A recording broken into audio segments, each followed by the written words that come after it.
Hello, everybody. I am Erica Lukes, and this is UFO Classified. I am happy to be here. And yes, you've got it. I am in costume, as is Vanessa, because this is my favorite time of year. It is a time of year when anything is possible to me. You can be whoever you want. You can have grand adventures. You can do what Vanessa and I have done, which is traipse all over the world and meet all sorts of interesting characters, hear stories about ghosts and goblins. And it just really, I don't know, there's been something about this day, this time of year, my whole life.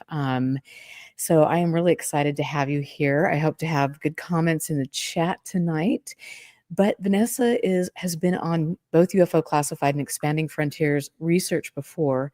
You can go to expandingfrontiersresearch.org to check out the work that we've done. And I also want to give a shout out to Jack and hey, Steve, nice to see you. I want to really make sure that you guys go to Expanding Frontiers Research to check it out, check out the work that Jack has done, check out our award with the Utah Investigative Journalist, and all of those things. I'm very proud of what we've done for the past 3 years. But tonight, Vanessa is here, and Vanessa is not only an incredible costume designer, she makes beautiful jewelry, which we're going to talk a little bit about, but she also is a sociologist and a person that is very in touch with a lot of things and a very kind and compassionate human being. And that's one of the reasons that I just adore her as not only somebody that I like to bring on both shows, but somebody that I really care about as a human being and a friend. So Vanessa, thanks so much. And it's good to see you guys getting in chat. So welcome and tell us about your sassy little costume. Erica, thank you. Thank you. I'm blushing, although thankfully I put on some pale makeup so you can't see it. Yeah, so this is Melisandre from Game of Thrones. I had a pendant that I couldn't find and then lost my phone when I was looking for it. So I'm like, whatever, I got the dress, I got my wig, I'm good. Well, I'm just happy that you humor me to do these sorts of things because I'm just like, Mama needs to have a little fun.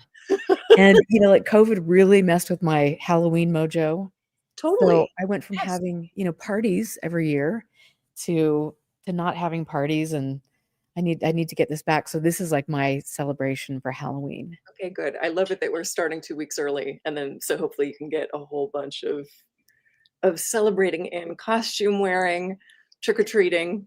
I'm hoping, and my business is right next door to a pizza joint, and I keep thinking that I want to like just stand in the bushes and then just go go out there. I As you think can that's see, I've good. got my little Skinwalker Ranch little friends in the background. So we've got the werewolf and the Perfect. dino beaver, which we couldn't combine that, so they're just together. And I always just think how fun that would be to get my little werewolf costume on and give those kids something to think about. Absolutely. Keep them on their toes, I'm sure their parents wouldn't appreciate it, but Probably not. Probably not. Hopefully, it wouldn't get you on the radar of any authorities. well, in hindsight, I'll just think about those things in my mind, and then that'll be good. That's the beauty of imagination, right? You can think Yes, of all the things that you want to do, and then you don't get in trouble for them. that would be a rarity, actually, but that's okay. I'm getting older. I'm slowing down, so this is good. All right. So, tell me, like, when you were growing up, like, what is your favorite Halloween memory? Oh my God. Okay. So, one is my aunt had sewn a Rainbow Bright costume for me. And I know it's still somewhere in my mom's house, but it's like a big puffy, like the boot covers are like there was so much like stuffing and quilting involved, and an orange yarn wig. So I remember that. I also remember one year going as Elvira. I think that was 5th grade. I've been really into dark stuff for a long time. But you were cute, Elvira. I was an adorable Elvira, and I was also a pretty tall Elvira because I've been tall my whole life. But yeah, that was like that might have been 4th grade. 5th grade, I think, was Dolly Parton.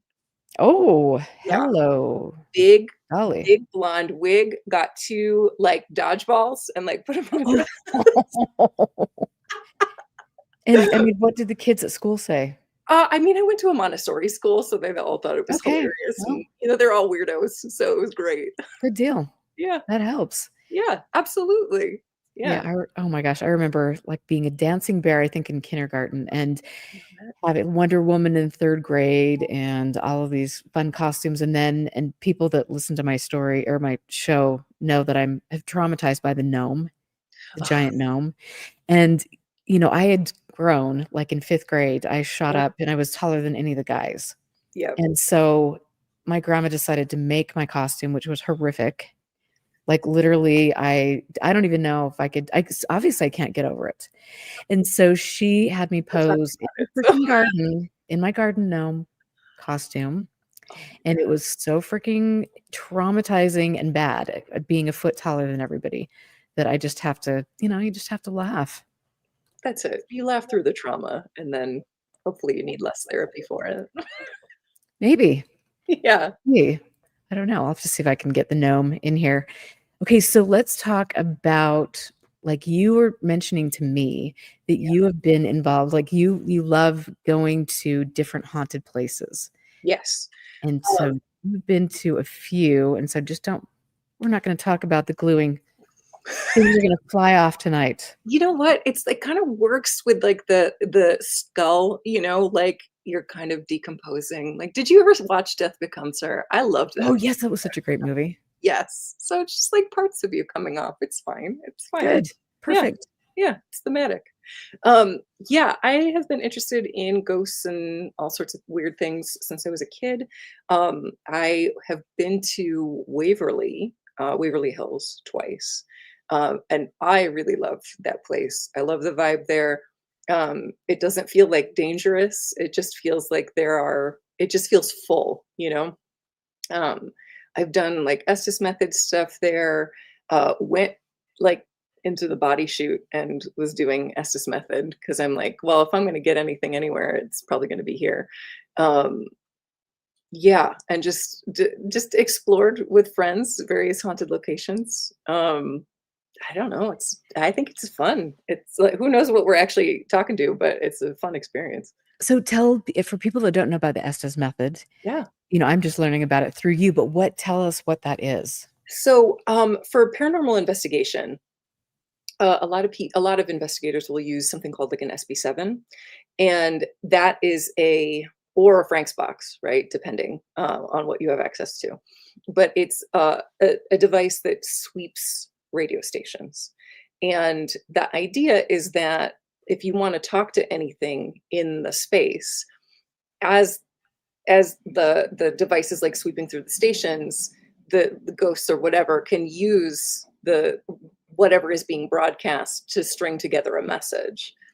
The problem with all of this is the problem with my issue with most investigating, which is like, okay, but how much of it is what you want to hear, right? Right. Because you can interpret anything based on the questions you're asking, right? Like, what's your name? And then you hear some, and you're like, oh, I heard John, like the number of paranormal shows that I've listened to, and they're like, I heard this. And I'm like, how? Like, how? That's wishful thinking, friend. That's wishful thinking. But the Estes method is kind of a double blind, right? So you have somebody on in noise canceling headphones listening to the band sweep and just saying whatever they hear. And ideally, you can't hear the people asking questions. And so, like, the best thing to do is kind of record, question and answer, because I love it because you just like, you go under, you can't hear anything. All you hear is this band sweep, and you're just kind of like, you hear words, you hear phrases pulled together, and you just say whatever you hear. And then it's fun to come out of it. And then somebody says, like, what you were saying lined up with all of the questions we were asking, or you said these certain things, let's investigate it later and see if that lines up with anything that we know about the place. So I love it. Like, I don't think a lot of this ghost stuff isn't scientific, and I'm comfortable with that, right? But if you want to act like it's science, like do something a little more Right. scientific with it. So I do like the idea of it's not just your projection on what you think is actually what you're hearing. You just say what you hear, and you're not trying to, there's no social desirability, you're not pandering to an audience, you are just saying what you hear. So that's fun and cool. So what kind of results have you gotten? I I mean, nothing like revelatory. Um it's to me, it's just been interesting in terms of like, okay, so if you're like, who are you, you know, and say you get a name, right? Or you get a letter and then asking more questions about that person, like, are you happy here? And if somebody says yes, or if somebody says like no, or you have a phrase. I mean, I think a lot of this is still trying to like create patterns. Because that our brains are just kind of wired to do that. But it is interesting to kind of like look up later, like, oh, is there somebody with an M who's well known, or that other people have said, like, if is there a Mary in the space, or or some other kind of thing. Like, I haven't done too much investigating of that. I just kind of like the process of like data collection, you know? How Yeah. interesting. And Yeah. so, okay, so when you were at Waverly Hill, I mean, like, tell everybody about that place because some people aren't as, geeky as we are. Bless you if you have a life outside of Exactly. this. So Waverly Hill Sanitarium, it was a place where people would recuperate from tuberculosis. So it's this really cool space actually, and like because it's just all these balconies and all these open rooms because it's all about getting fresh air to the patients. And a lot of people like went through there and survived and left, but of course, because it's tuberculosis, a lot of people passed, unfortunately, there. But because it was a space of like taking care of people, and there's like a surgery room, like a doctor's, there are some like rooms. um it's just, yeah, but it's basically a medical facility, and very well known and used for a really long time. Well, and I think every ghost adventure and I mean, all the shows have been there and, Yes. so that and it does sound very creepy. And Jeff Knox is just saying, "Isn't there a Disney show at Waverly Place?" So yes, thank you All right, for great. clarifying that.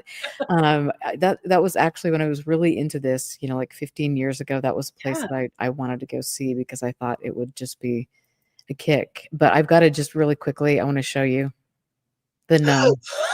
Oh my god, Yeah. that's the tallest gnome I've ever seen. And literally, I had every Halloween costume up until that point was really, really cool until Yeah. my grandma decided to make this and then put cotton balls, glued them on my boots, and I had these brown corduroys Oh no. and glasses and braces, and so I'm like, going in I'm at the school parade, and I'm just like, all these cute girls are cheerleaders, and I'm like, "Dun, dun, dun, gigantor gnome," you know? And I was just and then my grandma, like, I'm sure she had a cocktail, and she was like, "Hey, let's just go stand in the garden," and she just started laughing hysterically, and Oh my god. yeah, "Thanks, grandma, Yeah, thanks." yeah, right, thanks for the trauma. Yeah, that's obviously, it holds a very special place for me. Yeah, So of course, core so, memory. okay, so you have always loved Halloween like I have. Oh yeah. When did you start getting into or finding a fascination with the paranormal? I mean, that started really early for me because again, I'm very open to this, could have been something else, but when I was a kid, I thought I saw a ghost. Like, there was this white figure that appeared twice to me. Once, it was just like human-ish, like, but just pure white light ran across my backyard, and then the same figure ran across, my basement. And, I was so freaked out about it, and I must have been, like, 6, maybe 7, and it really just, like, it sparked an interest in me, and so then I started reading everything I could about ghosts first, and then that I think very easily dovetailed into, like, interest in UFOs and poltergeist. That was a big one. I was really into poltergeist for a while. And, and then also, like, again, I grew up in the 90s, right? The 80s and 90s. And of course, in like the early 1990s, like there was just A, X-Files, but then B, like all of these UFO shows, all these weird paranormal shows, Unsolved Mysteries, of course, was like a staple in my childhood. I have always been into weird things. I have always been weird. Huh. I guess there's another reason I like you.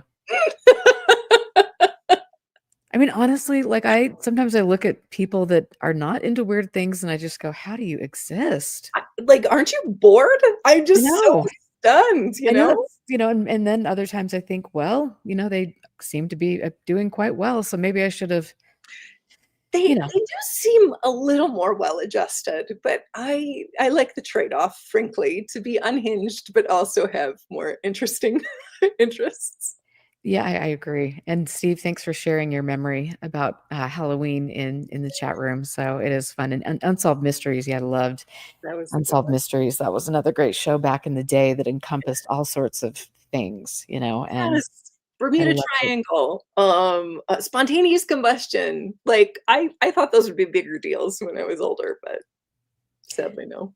Nope, not so much. Those kind of did go by the wayside, but give it time. Yeah, They'll right? recirculate. Maybe there's a resurgence of spontaneous combustion. I'd be into that. I remember, and this thought just came to my mind. I had a friend in grade school, and she was kind of one of those really artistic, wonderful people. She was kind of a loner, and Mhm. she would, she loved to she loved to, when we were out at recess, she wanted to be a horse, and so she'd have people put the rope over her and then, you know, ride her around the track. I mean, I don't, I mean, that just, never mind that.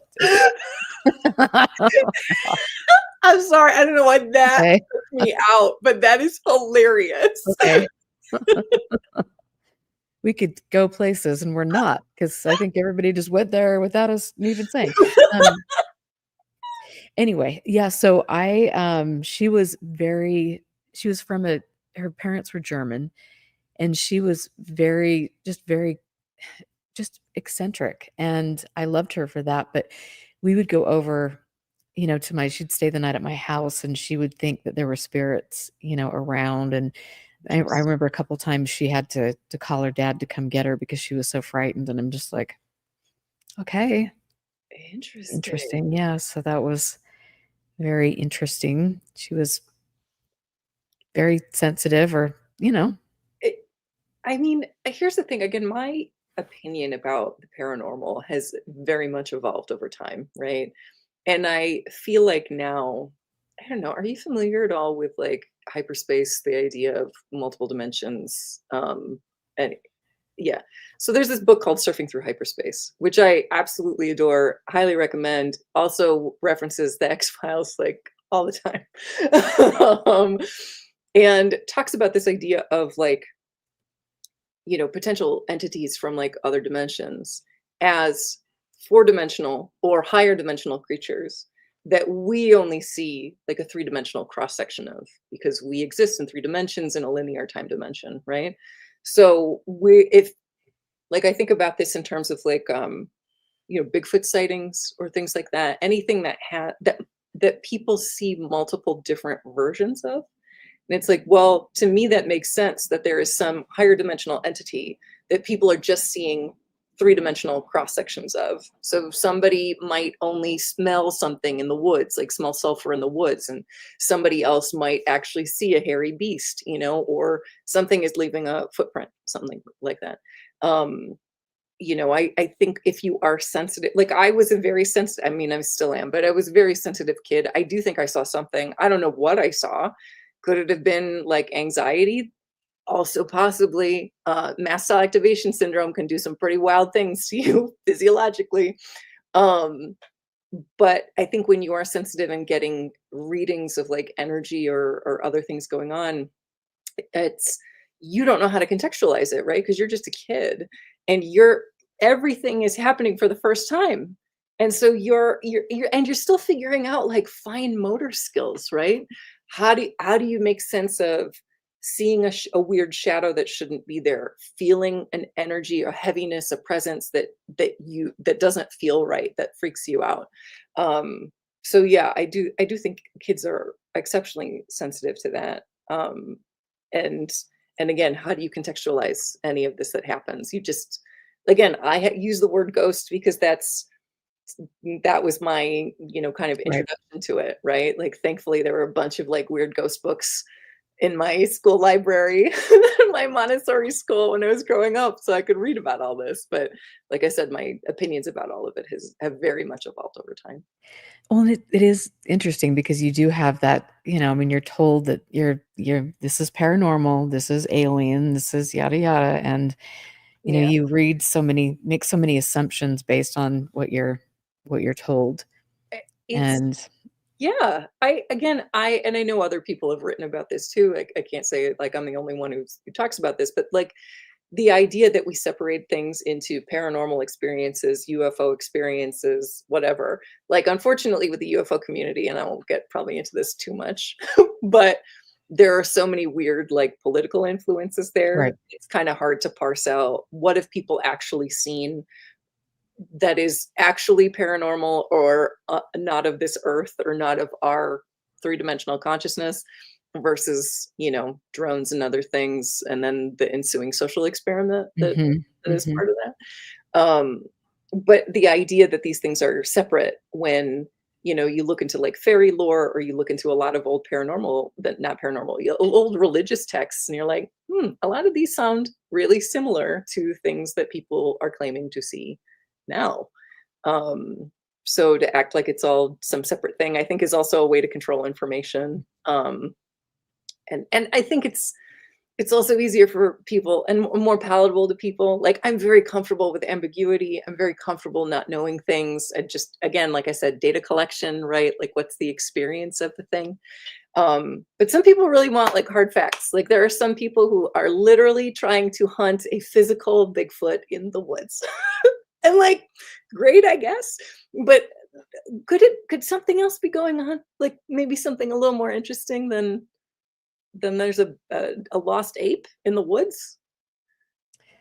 It's just me Maybe personally. not.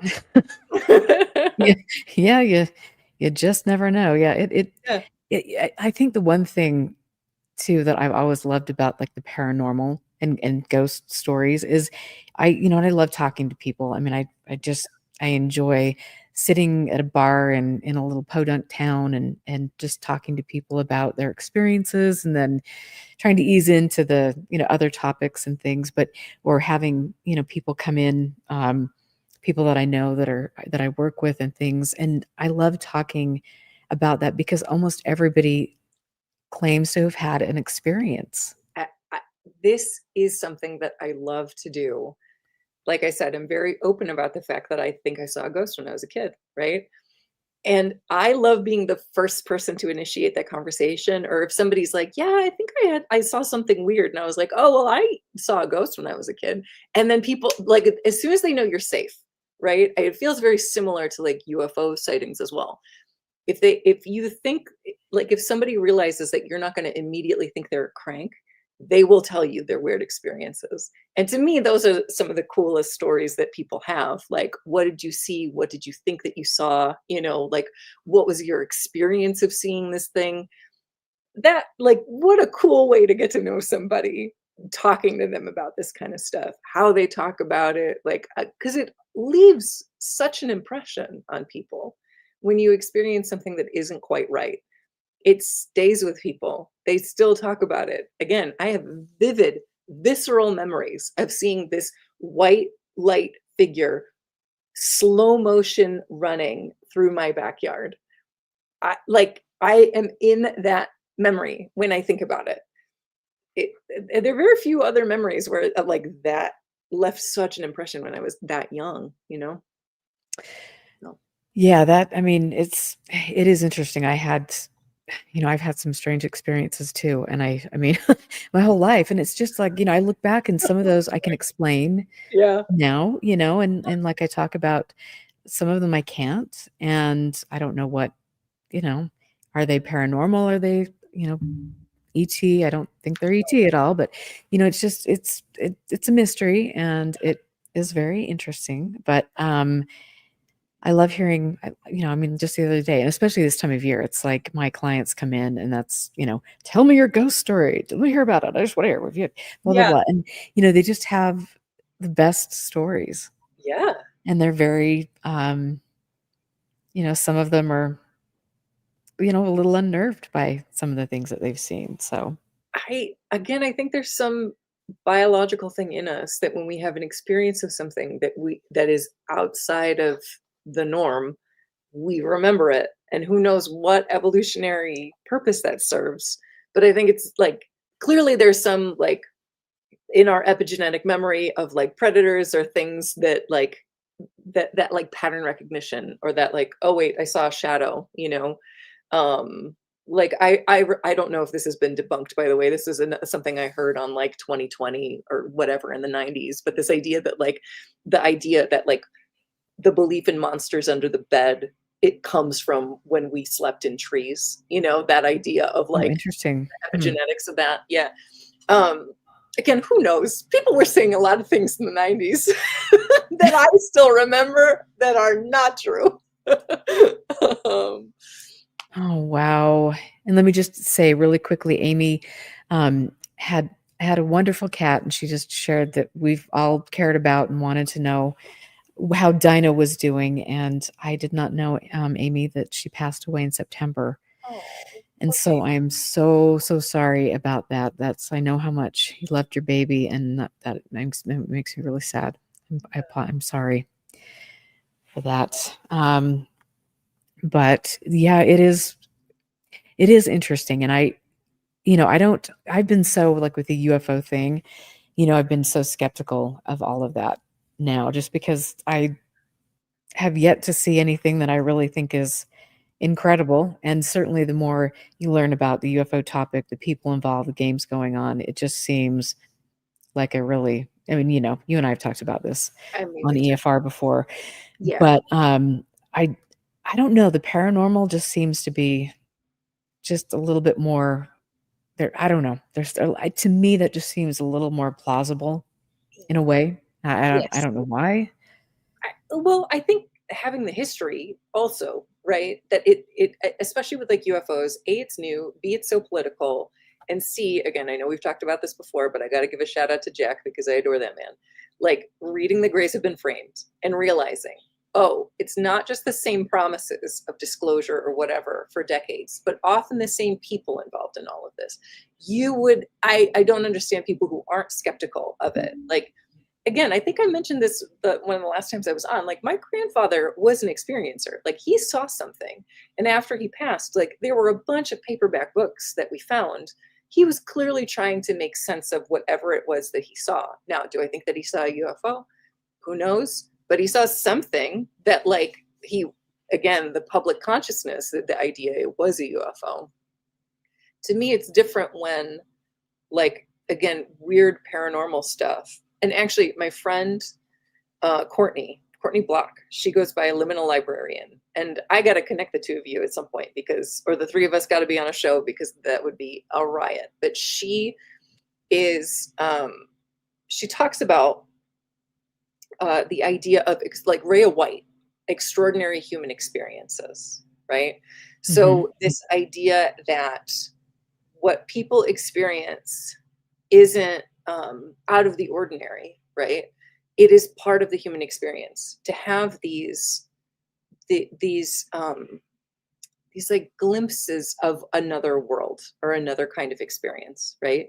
Like I again, I read a lot of kind of random religious texts, and there's this book called Kali the Mother. It's about the Hindu goddess Kali. It's written from this woman who was a nun and devoted to Kali, and she always talks about how like we're all looking for glimpses of the mother, but we're all looking for a vision of the mother, but all we ever get are glimpses.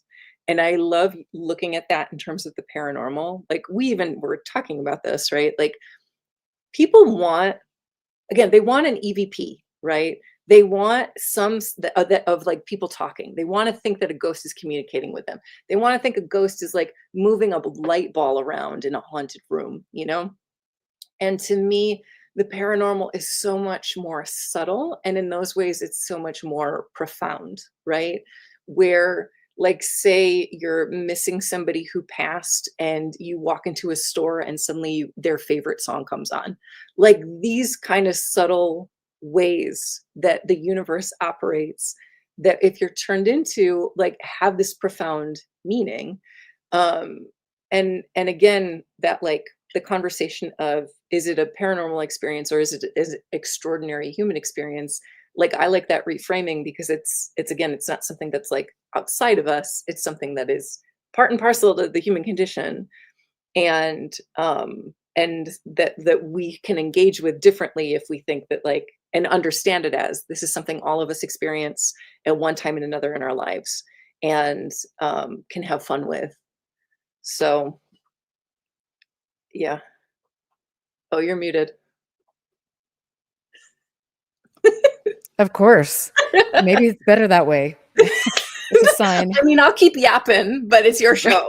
Grandma Moses is telling the universe to mute my mic. Something is happening there. Ordinary human experience. Help us, Lord, Mary, and all the holy people.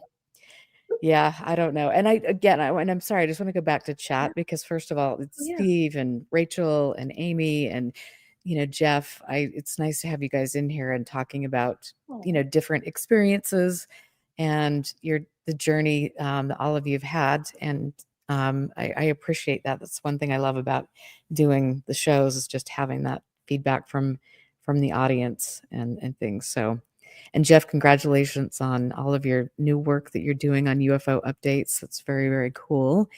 So anyway, I just have to give everybody a shout out. But I don't know, the ghost stuff. I've spent, I love, me, I love all of this stuff. I just think, well, I don't love the UFO stuff. Who am I kidding? But, and there goes the other Bruce. I'm disintegrating in front of you. I'm sorry. All we are is dust on the chin, right? And maybe a couple zits and chin hairs. Not that that would be me. I'm just totally kidding about that. But Yeah, right. Stories. I don't know. But I remember, like when I was a little kid, like the first thing that really drew me in was the UFO stuff. Mhm. And that was, just picking up a book, like you did with the paranormal stuff in grade school and seeing, just seeing that it was Dale. Oh my gosh, Jeff, help me out. Dale, something is in the book is something up there.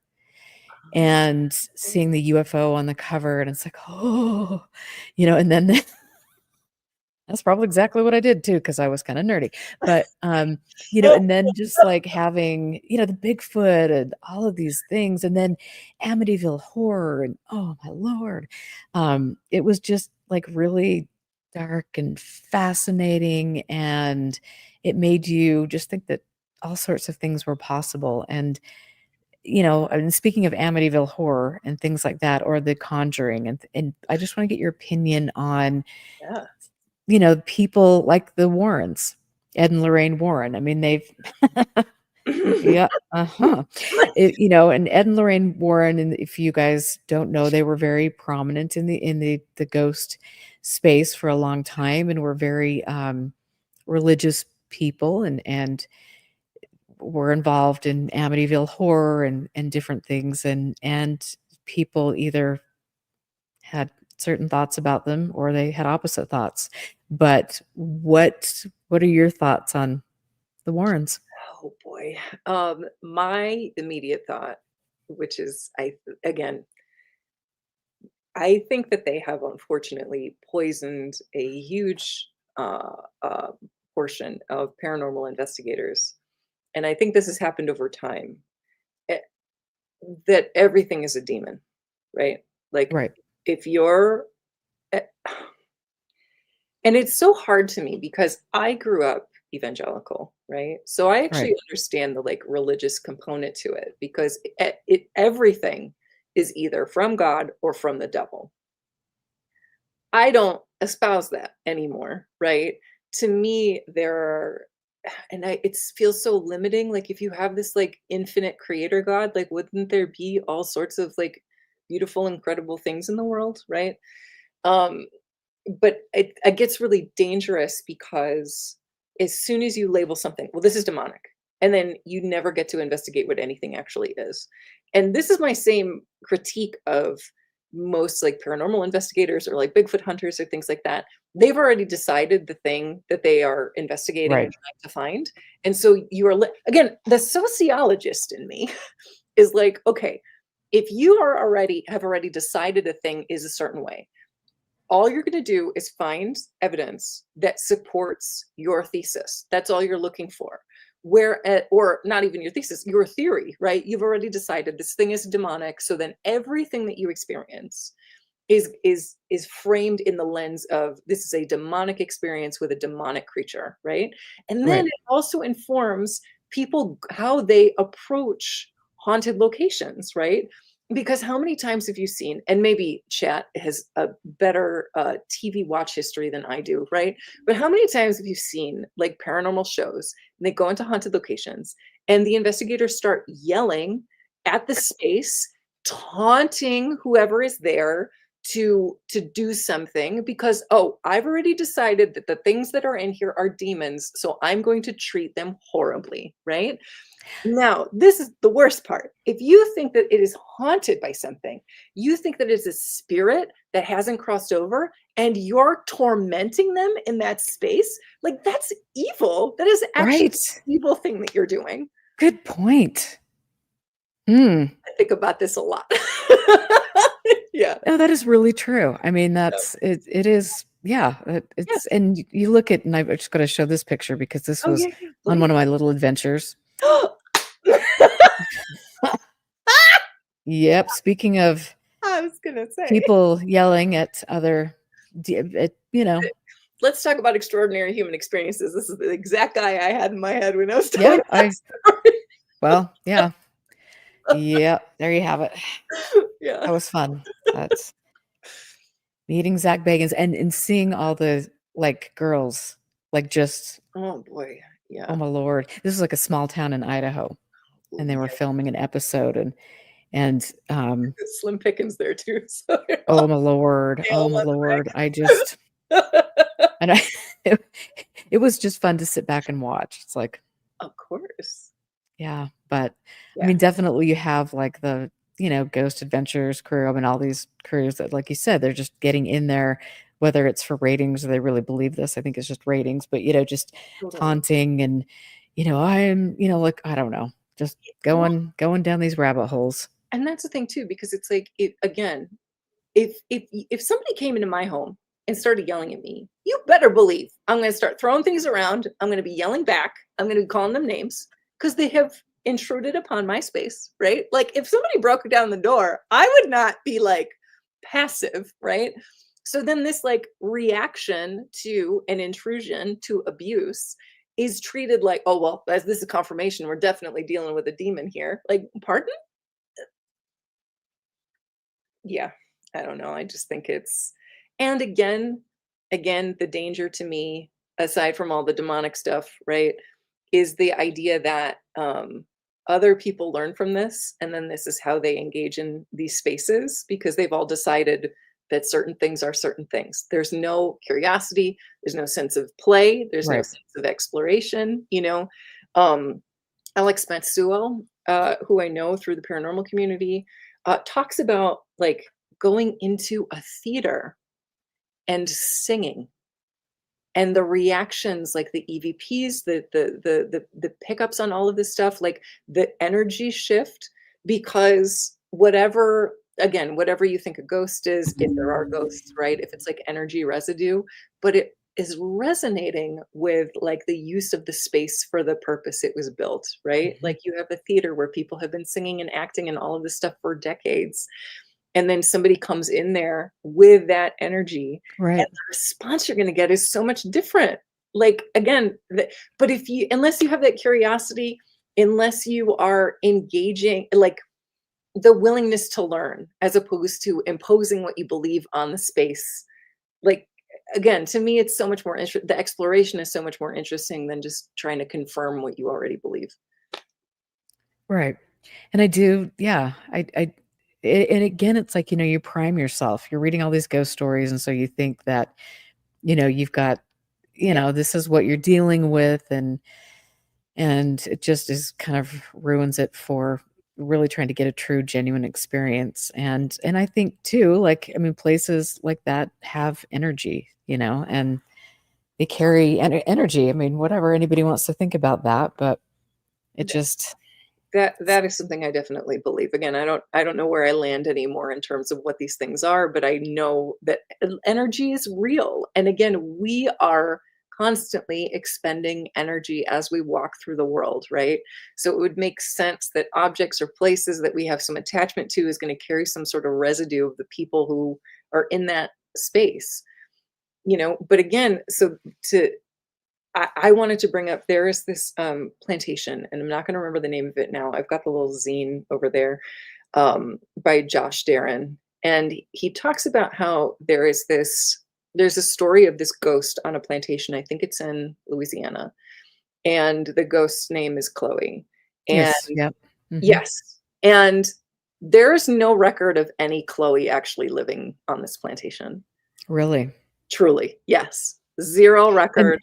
Yeah, there's a famous picture of her, yeah. allegedly. Oh, I know. She was a slave, Yes, allegedly, yes, and there's a picture of her between, buildings, and she appears to be leaning up against the exterior yes, of the yes. home. Doesn't she have, like, a green head wrap or something? I think that's what she's, like, known Yeah, for. it's been a while since I've Yeah. So, looked at that. again, totally fine. It's just it was so fascinating to read this because it's like, so, oh god, I'm like, I should have had a stack of books to, like, look through. But there's a book, it's called, Conjuring Up Philip, and it's a story of how people created a haunting. And so that this group of paranormalists invented a historical character named Philip, and they gave him a backstory, and they gave him a history, and they like his likes and his dislikes and all of that. And then they tried to see if they could contact Philip and if Philip would communicate with them, and started doing like everybody's sitting around the table, rap once for yes, twice for no, and they're asking Philip questions about himself that they invented, and this ghost starts interacting with them based on what the history they've created for him. So again, we're talking about energy. This is the stuff that's really interesting to me. Can you create a haunting, right? And Mhm. so that's another thing when we say a certain place has demons in it. Well, is it a demon, or is it the accumulation of all the yelling and anger and nonsense that you have brought into that space? Or similarly, like Chloe, somebody created a story of Chloe at some point, and now everybody thinks that they've seen Chloe. There are photos of Chloe. That she didn't exist. There's no record, at least, of her existing, right? But we have created a story of her, and Right. now other people are seeing it.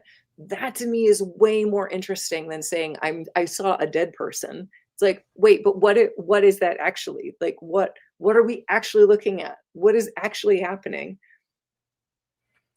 Interesting. Yeah, that it's fascinating on so many levels, and the fact that, Chloe was just completely made up, I shouldn't be surprised, I but I know, but it's again, you get this is my issue with the UFO community. This is my issue with the paranormal community in general. That a lot of this stuff is presented as science when it's not science, or it's presented as history when it's not Mhm. history, right?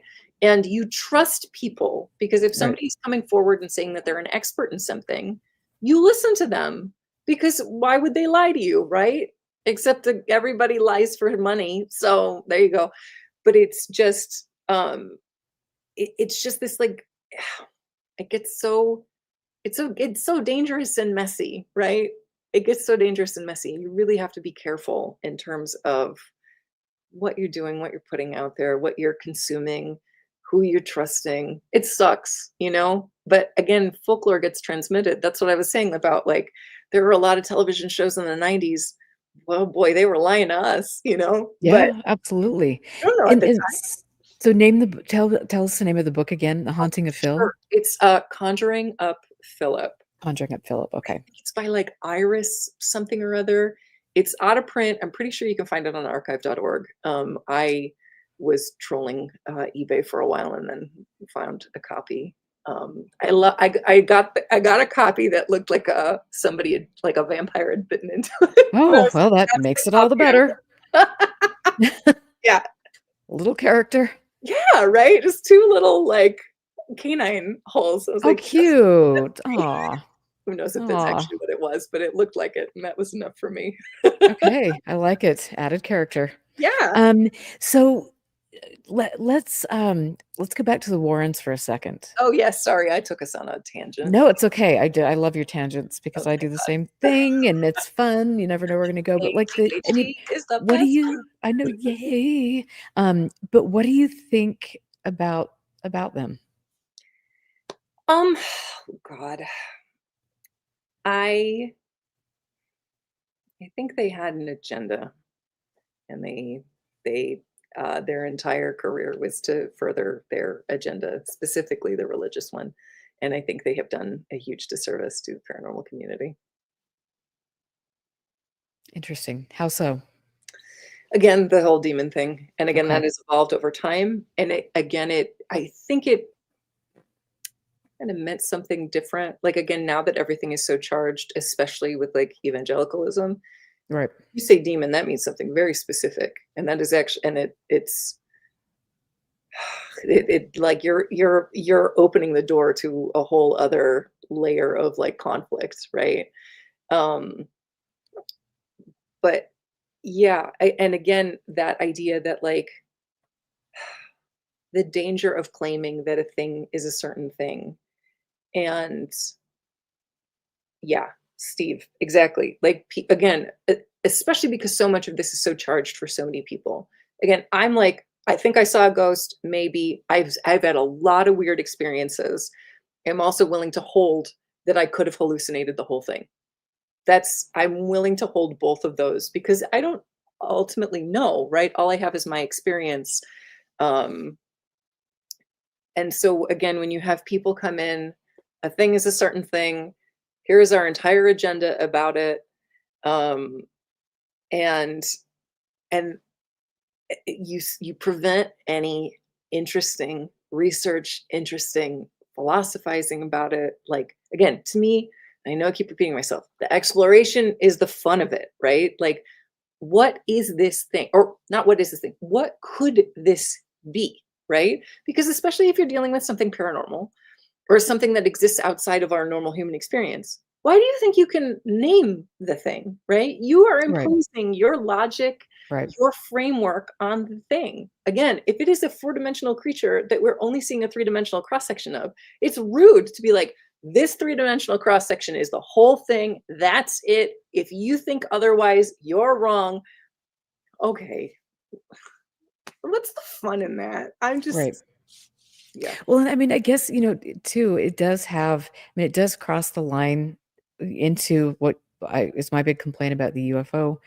culture is that, you have that agenda. You have a religious agenda, you've got a political agenda, you've got an Yes. agenda to instill fear in people when people should be empowered. And you, stifle true, and something that could be a really wonderful exploratory process or a scientific, process where you're, and it's so it's very sad. And it is watching the Warrens and kind of learning more about them as a couple. And from, what I have heard, I don't know this for 100%, but he wasn't exactly the nicest man on the planet. And so it is interesting to see generations idolizing people and putting faith in people that are not necessarily perhaps the best.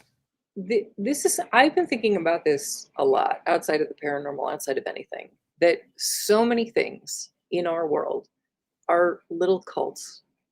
And what is it either about our modern society, about human nature, that makes people create cults to other people, right? This idea, because I think about this in terms of like UFO, the UFO community, this idea that somebody has access to disclosure, somebody has access to truth.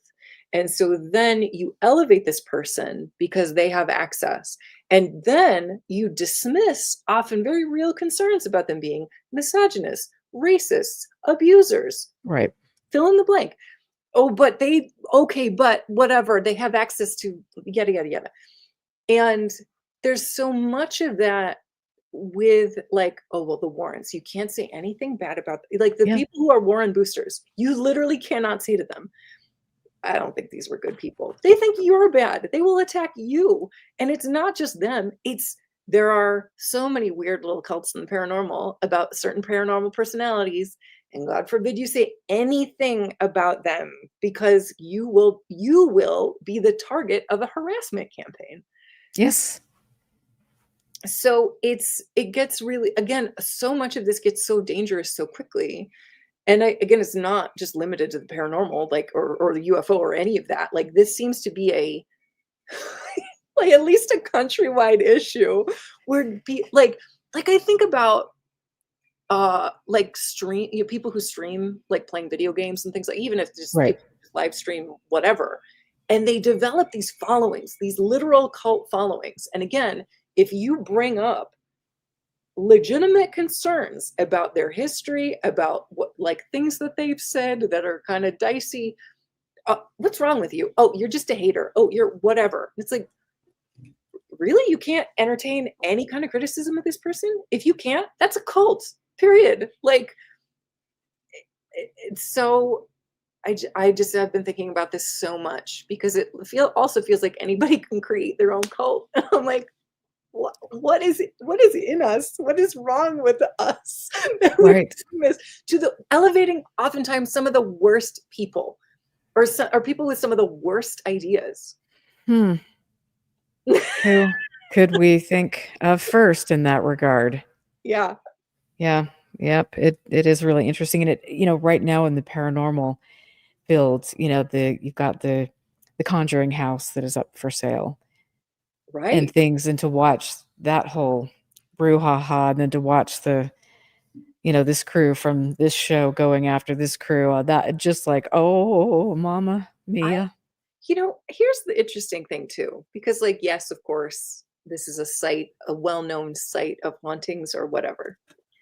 The idea, again, if we want to posit that the earth that we're not, even if we're dealing with like young earth creationists, right? That's thousands of years of of people living and dying. The idea that every square inch of this earth isn't haunted is ridiculous, right? Like, we set up these certain spaces, these certain houses, these certain lands, we have this kind of mystery around it, but it's like we live on bones basically. So again, the idea that, again, I think this also gets really dangerous, right? Like, you don't have to go to Waverly Hills to have a paranormal experience. Like, you can have a paranormal, again, I had a paranormal experience in my childhood home in Norridge, Illinois. Like that, like, you don't have to go anywhere, right? You just have to be paying attention at the right time, I guess, Um, I don't know. It's such a that again, it kind of reminds me of like how we set up museums, right? And it's like, this is the place that you go to appreciate art. It's like, art is everywhere. People are making it all the time. Like, it's not this just here. We can only do this thing here. It's just the Conjuring house. And again, some people are very attached to it. I really don't know enough about it to comment on it. I'm just going to comment on the phenomenon of deciding this is the only place where interesting or cool things happen, creating this kind of fetishized idea about what this place is, what this place was, and what this place could be. And again, you're limiting yourself to seeing the whole wide world around you, where there's so many other cool things happening, so many weird things happening. I had a conversation once with a friend of mine talking about this idea that, like, so especially so much of the paranormal is dominated by like rural, like, stories from people, like white people who live in rural spaces. It's like, what about people who live in cities who have weird experiences? Like, or because there are a ton, right? But we don't typically hear about those. It just, and also, when you're living in the city, you see a lot of weird things on a regular basis anyway, right?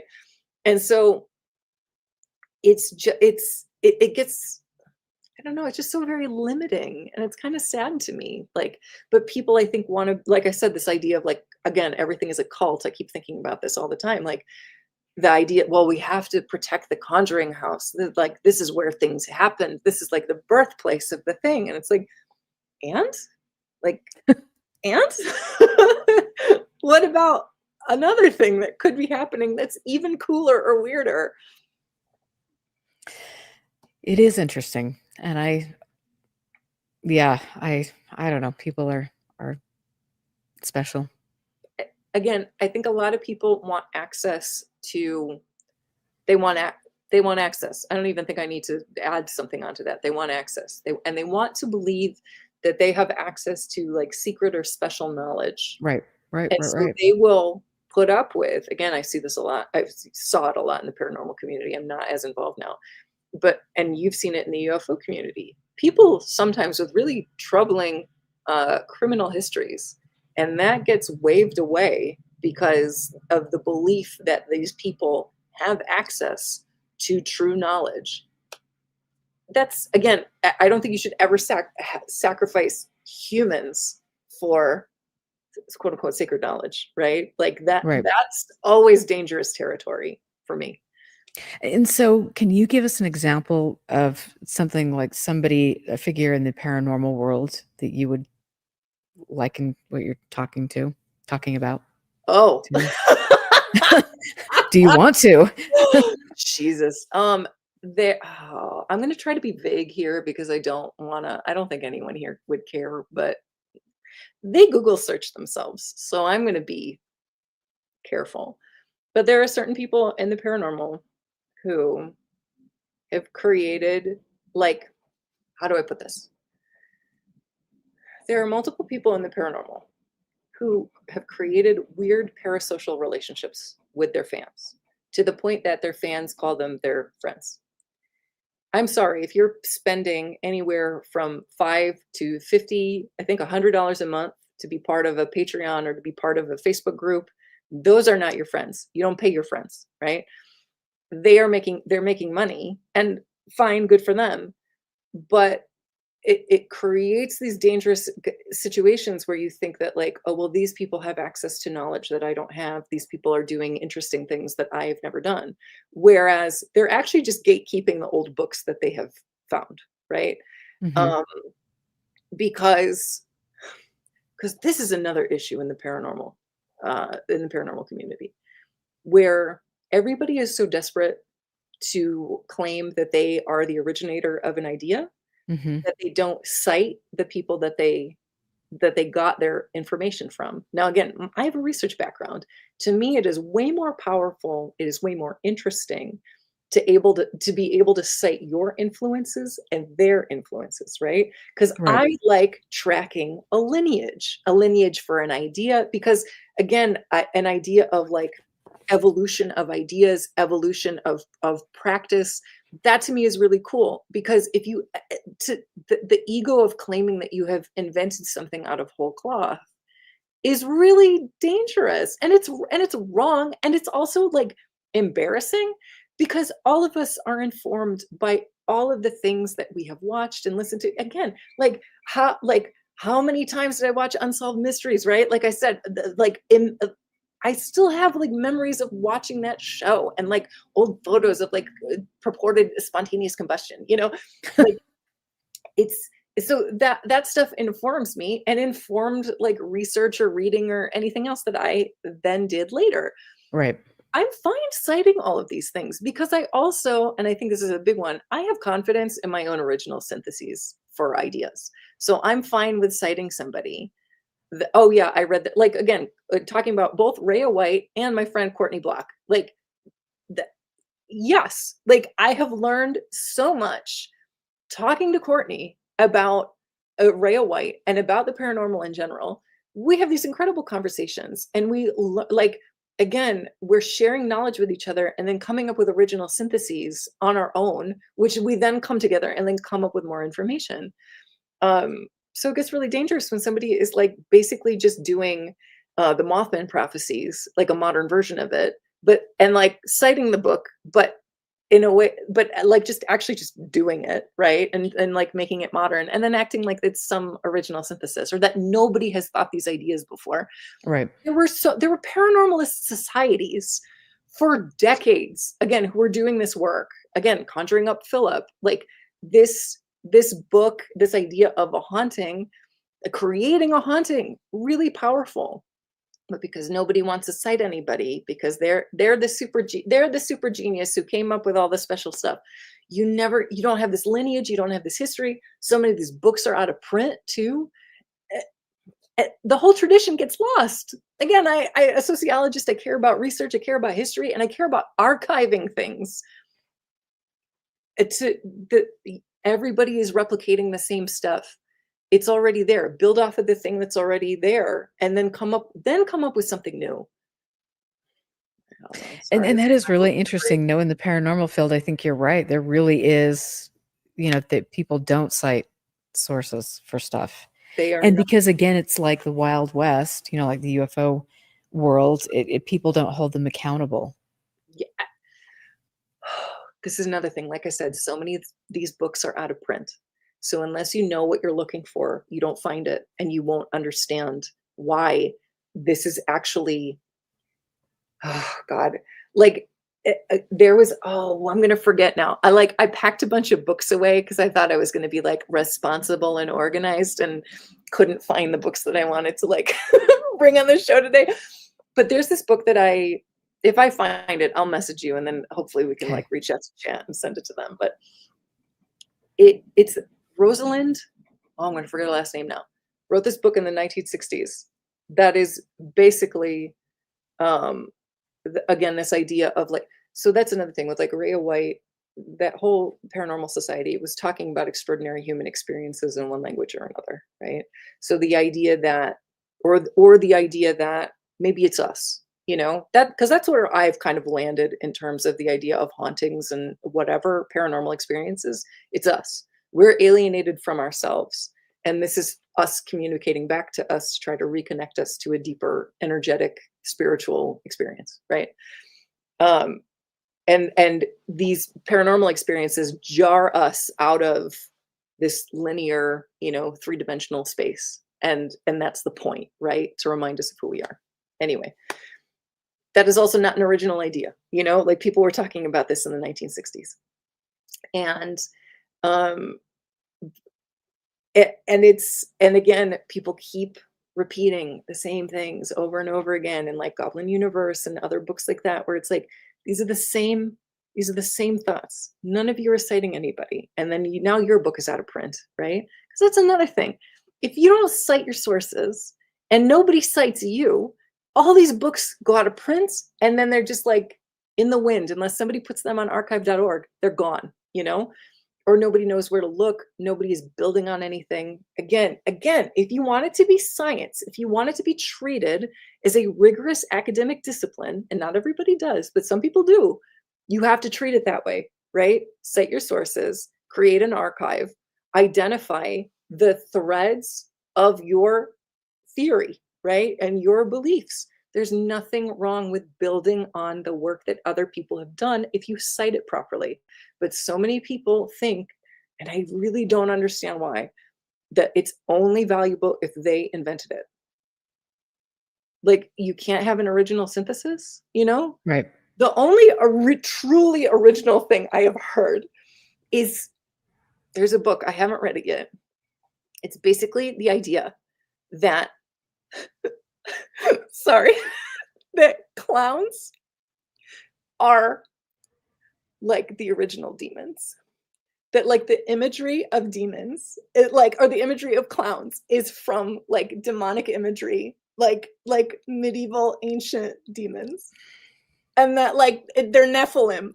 I think that's incredible. Oh God. Oh, was it you that was telling me that? Somebody, I swear, I just heard this. Who else would tell you about that? Well, I mean, I know a lot of interesting people. I don't know. Maybe those are. Yeah, but are they into Nephilim? Because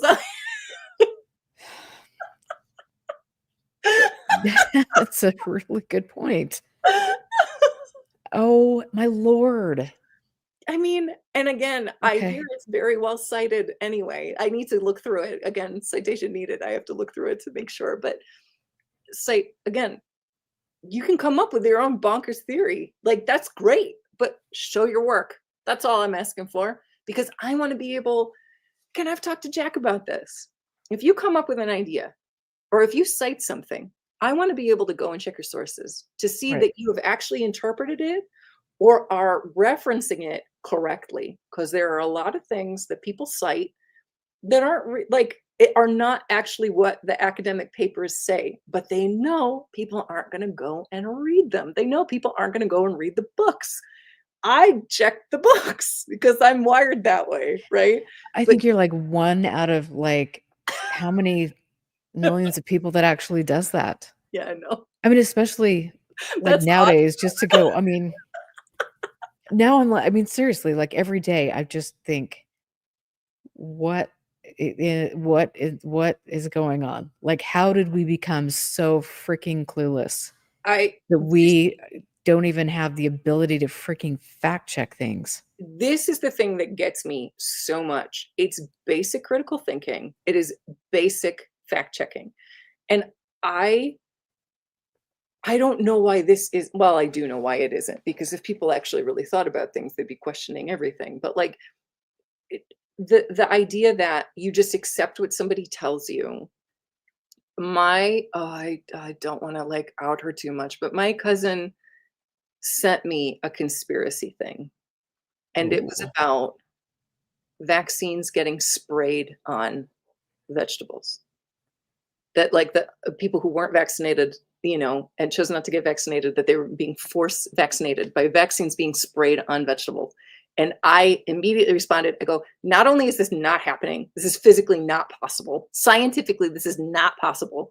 Like, how would they survive on the vegetables, especially if it's being sprayed and it's not being injected, it's not like in the no, none of this. And I said, this is not happening. And her response was, as far as you know. Oh God. I know, bonkos. I I know, mean, seriously, it's and but that's the thing, when you've got a whole, I mean, your whole social network is and the media, and you've got people that are just so blatantly proud of giving out all this misinformation and disinformation and all of this nonsense. It's like people don't have they have lost all their critical thinking skills. well, and this too. So we don't have a monoculture anymore. And we also have lost consensus reality. So this is the big thing, where even people who like they again, this is a big thing in the UFO community, that somehow the lack of evidence is evidence. What kind of 1984 speak is that? You either have evidence or you don't have evidence. The lack of evidence doesn't prove anything. But there's this idea again, if you believe, and again, I'm a huge conspiracy theorist, like, and I'm inventing them all the time. Because I'm like, well, this is clearly not real. Let me think of what the real thing is that's happening. Whatever. But like if you're it just gets so frustrating because it's like, sure, you can believe whatever you want to believe, but what is the data? What is going on? But people believe what they believe to the point that they think that like the truth is being suppressed. And do I think a lot of things are being suppressed? Absolutely. Can I prove any of that? No. Sometimes it comes out later in the historical record that, oh, this conspiracy theory actually is a real thing that was happening. We typically find out about these things decades later. So do I think there are things going on right now? Yes. But again, we have accepted the idea that nobody is telling us the truth, that we're being lied to all the time. But unfortunately, we're believing people who claim to be truth tellers who are lying in a different way. Typically some kind of grift, they want money, they're selling supplements, fill in the blank, right? So that's the problem, that like yes, I do think people have to be mistrustful. I like am Polish, right? Like a Polish immigrant, like don't trust anybody, like that's the vibe, right? And also that applies to people who claim to be like arbiters of the actual truth, right? And you see this in the paranormal, you see this in the UFO community, you see this in most places, where somebody's like, these people who are in charge are lying to you, but I'm telling you the truth. Buy my book, my course, my supplements, my whatever. Oh, okay. Yeah, I mean, it's I don't know. It's Yeah. baffling to me, and I think, and especially now that this is just the mainstream. This is just like Yes. how many 70% of the people in this country. Well, no, I'm not going to give them that much credit. 40, maybe 30% of the people in this country have just like, I don't know. just lost all reality and I mean sense of reality, and I don't know. It's really scary Yeah. to see this kind of mass psychosis, this just believing what people are telling you, and clearly everything they're telling you has been a lie for decades. It's just I know, this is the hard part when there are certain things that you could debunk with even a Google search, even with Google search being gutted in the way that it has been. I mean, use DuckDuckGo, like you can look certain things up and see like this isn't actually happening. There's no evidence of this, there's no proof of this, there's no whatever, fill in the blank. Or this has been, in some cases, this has been debunked. But actually, okay, so this is another thing. In high school, my social studies teacher showed this documentary that I have been trying to track down since. And it was about somebody, I think this was in the 70s. So the 70s was huge in channeling, right? That's mhm. when, well, you're familiar with Ramtha. A lot of these people who claim to be channeling entities from other planets, other dimensions, whatever, that was really like the ascendancy of channels. I'm also very interested in the evolution of uh, popular paranormal interests because that has changed over time. So, like I said, in the 70s, channels were a big thing. So, there was this sociological team that wanted to see if they could convince people that they were a channel, right?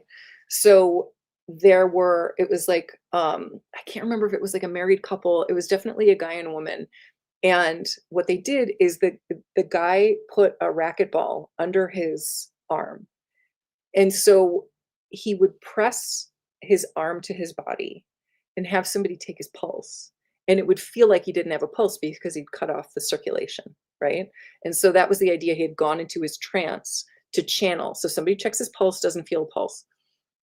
And then he would either, I think, some kind of weird voice and start channeling this character, right? And they did this for months and they would go to these events and they would claim to be channeling and like people believed them and people followed them and people like it was a thing. And they eventually came out and they said, "Hey, this was this was a social experiment. We wanted to see if people would believe this. Here is our entire process that to fake like losing a pulse, right? Fake our heart Mhm. stopping." They went through the whole thing, like exposed themselves, said what they were doing, and the guy said that years later, people would walk up to him and say, I still believe you. I know you had to lie and say it wasn't real. Of course. Of Yes. course. So that's another thing. So many people need to believe certain things. I think we're all like this probably, but it's weird when it's these kind of extreme things. We're like, why do you have to believe that this was true? I mean, I'm fascinated by cult leaders. I've been since high school at least, like fascinated by how people manipulate people and how people manipulate and gaslight themselves because they need to believe in something. They need to be rooted in some again secret knowledge other people don't have. They're special. They have access to the guru, to the whomever, It it's it was chilling. Like I said, I saw this in high school and I still think about it because they came out and said, "We are not real. This was not real. The other people are probably lying to you too. And here's how they do it." And people still thought, "No, I know it was real. I know. I know you had to lie about that." Bananas.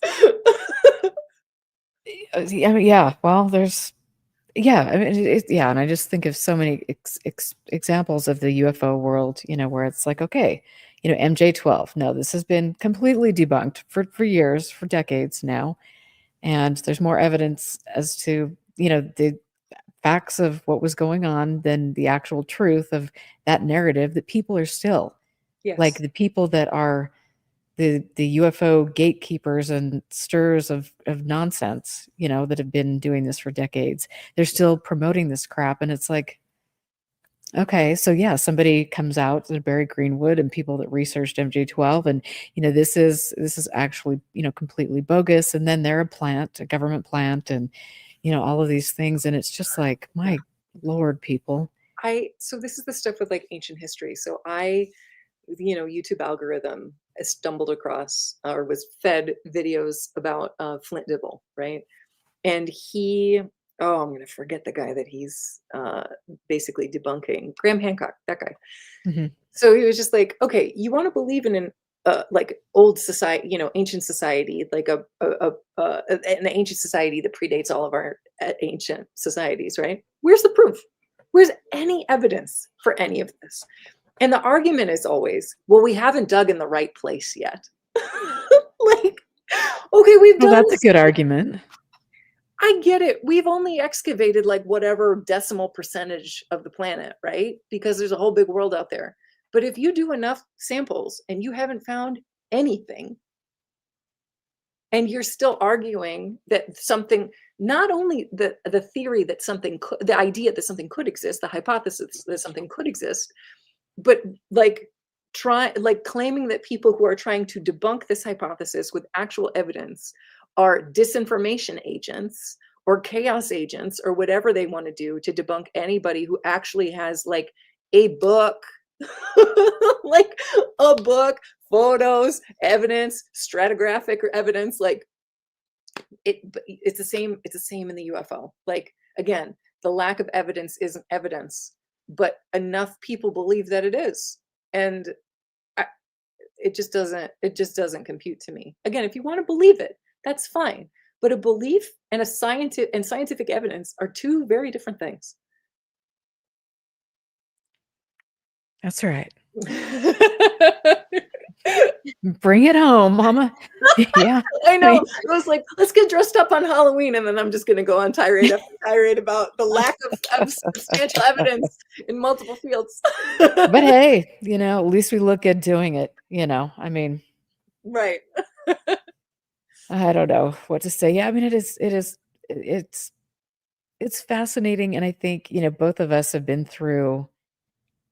We've gone through these journeys in our lives. It has everybody that listens to the show, and it's like you go through these journeys and you believe things that you're told, and then you educate yourself or you don't, and you learn about all sorts of things behind, just all Yes. sorts of things. And then, like, for me, as I've talked a million times about with the UFO subject, to see the people who have been the gatekeepers, the storytellers, the people Yeah. with the secret knowledge, who have been absolutely not only full of crap, but very malevolent in what they're doing. I mean, they're really brainwashing people, collecting data, doing Lord knows what with the Yep. data that they've been collecting. And it really, I don't know, that kind of, it's for me, I've struggled with trying to find something joyful, Yeah. or something positive. And about this, I love learning about history, and I love learning about the people involved in different places where they are trying to engage in good science and things. But gosh, sometimes it just gets so depressing. It's like, oh my goodness, what's going on? Who has good information? This is the problem, I think, in so many of these fields, is that the grifters rise to the top in a lot of cases, because it, again, especially when you're dealing with something nebulous, and again, I'm so comfortable with ambiguity. I'm so comfortable with like playing with ideas. Like, what is this thing? What could this thing be? I don't need to have a hard fixed answer for any of this, because I also assume that like none of it is something that I can actually truly know, because it exists outside of our, proper comprehension, right? And and so people who are like, okay, and they're preying on often real experiences, right? Other people have lied to you, other people have bamboozled you, other people have told you whatever to exploit you, to extract resources out of you, whatever. let me give you the real truth, right? Here's my book with the real truth, or here's my course, or here's my $1,000 conference, where you can talk to people and you can find out that you're, whatever, like a Martian super soldier time traveler, like all these things, which uh again, a lot of people want concrete answers, especially if they have been traumatized in some way, because they want to feel like they have footing somewhere.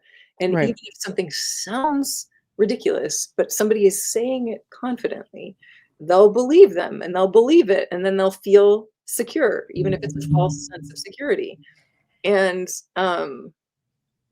it's such a bummer. I just think there's so much beauty in the human spirit. And it's just such a bummer to me that like so much of this gets herded into the support again of like grifters, manipulators, like you said, often malicious actors. um I don't know, I just like, again, this is like so pie in the sky and I'm aware of it, but I just like wish people realized like how cool and special they actually are, and Right. give up their energy to Right. dorks like like I see somebody Literally, like literally people that never, well, Erica. I mhm. look, okay, so like I said, I've been interested in cults for a really long time, and the Nexium one gets me every time because that dude, Keith Raniere, has like a charisma of like a mid-level Chicago improviser. I'm like, how did he get people to brand his initials onto their body? This dude. Look, well, I could think of several certain nerds in the UFO topic who, it's like, dude, I mean, you didn't have a date in high school, not one in college. Like, I'm Literally. sorry, Yes. and you go to the conferences and stuff, and it's like they have gaggles of girls. Oh, sign my book. I mean, just it's so freaking awkward. I And know. It's the same thing. Again, I grew up playing video games. Like I was playing Super Mario when I was 3, right? It's been decades of gaming. But it takes over my life. So I got into watching Let's Plays just to have something on in the background, basically like watching other people playing games while I'm like making chainmail for art shows and things like that, right? The people who I think this is why also so many of these like Let's Players and streamers who get famous end up becoming sex pests, because they finally like they've got a taste of celebrity, and because they right, didn't have dates in like high school or college or whatever. And not that if you were dateless in high school or college you're a loser or anything like that. I want right, that clear. But like they clearly like wanted it so badly and didn't have it, and then are making it everybody else's problem.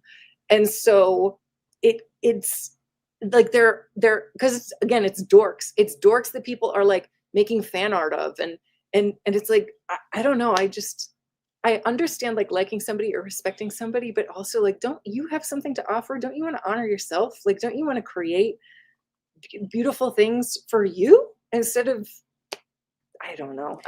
I clearly this isn't like a fully thought out idea yet, but God, it's just so wild to see what people throw so much of their energy at people who are just like random right, dorks on the internet. It's right. wild. And really mentally disturbed random dorks on the internet. And it's just like, Oftentimes, yes. and the thing, now I look at with, in the UFO world, I mean, I see a lot of really honest and wonderful Yes. people Yes. who just really are really convinced that they've had experiences. And I'm not going to take away from what they feel that they've had. I don't know. I've had things I can't explain, but Yeah. you see that, they're understanding in the real world the dynamic of what's going on in in our country right now. But yet, in the next breath, they're turning around and saying, "Oh, look, it's disclosure, and look at what our representative Anna Paulina Luna and yada yada yada. These people are doing, and this is real disclosure." And it's like, okay, but you have common sense when it comes to realizing the other stuff that's going on. But now, because this is UFO alleged, this is disclosure, and you've got these whistleblowers that are just so full of it that you can't even verify their backgrounds half the time. And it's like, Yeah. okay, guys, where are you losing your critical thinking? Do you honestly think like the government is going to even knows what's going on? Do you think they even have a freaking clue? Do you think that this is, Well, I I know. mean, I, I don't even get it. It boggles my mind. And here these people are really literally yeah. having congressional hearings and Yes. wasting people's time and promoting Yes. using our government, to promote things that are not based in fact. Yes. And that is to me just like just good God. And it's not like we haven't seen this through the decades, Sure. but just as far as the disclosure stuff, it's like, okay, why anybody would look to the government, why anybody would look to Luna or some of these people is beyond me. Is And and then she's spouting, talking about the fact that she's received this great intelligence briefing from a Russian agent about the Kennedy assassination. And you just think, uh, okay, I I guess this is where we're at, it's so weird to me. And I see this more in the UFO community than I do in the paranormal community. At least in terms of government, right? Where it's like we don't trust the government unless they're saying exactly what we want to hear, and then we trust them and will elevate them above anybody else. Even with no proof, no evidence, just chatter.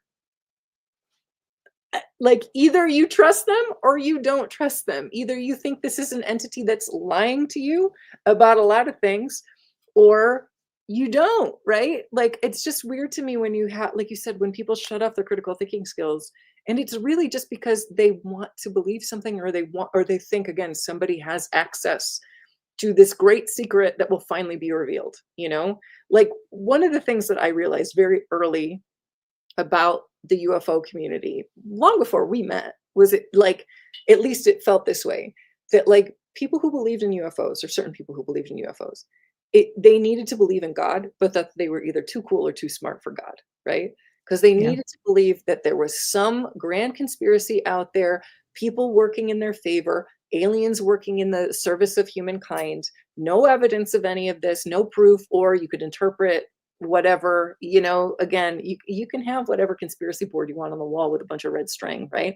So you're making these connections, and that don't necessarily exist, but like you need to believe it so badly you are willing to throw all of your critical thinking. And to me, I'm like, just believe in religion. It's there, it's been longer, it's been around for longer, right? Like it's it's just, it's weird to me, especially because I think early on met so many people who felt so smug about being atheists, but believing very deeply in aliens. And I'm like, but the process is the same. You think it's different because it's not Jesus, but you could replace Jesus with Right. aliens and everything that you're saying, and it would scan like. So yeah. I don't, and it's again, like, it's not to say that people have not had experiences. It's not to say that there isn't something Totally. there. Yes. But what I'm trying to say, what you're trying to say, and most of the people that follow this show or follow Expanding Frontiers research, it's like it's you have to understand that there is a long history of the intelligence community and people that are using this subject for nefarious purposes, and they have never ever really actually studied anything if there is a true phenomena, and so Yes. I don't know. And then you've got the grifters and just the people that are now, oh, they're back at the congressional hearings and all of this stuff. And it's just like, oh my Lord. Seriously, people. Like, I don't know. I'm just so turned off with between this and a certain, QAnon and some of these goings ons. And you just look at, you break it down into the smaller, the paranormal and UFO cultures, or Mhm. moms against liberty, or for whatever the crap they Oh should be god. against Yeah. liberty. But you know what I mean? You look at these different groups and it's just like this, It, it, I don't know what. again, like I said, I don't trust anybody, right? And it serves me well. Or I trust individuals. I don't trust systems, and I don't at all, right? And so I appreciate people who are skeptical of the government, right? I appreciate people who are skeptical of institutions.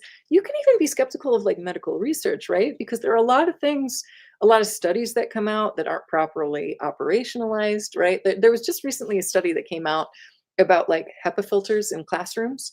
And the findings were, well, we had these HEPA filters in these like student classrooms, and it didn't do anything in terms of like reducing sick days or anything like that. Well, if you actually dig into the paper, the the like rate, whatever air exchanges per hour that they had for the HEPA filter isn't high enough to actually do anything.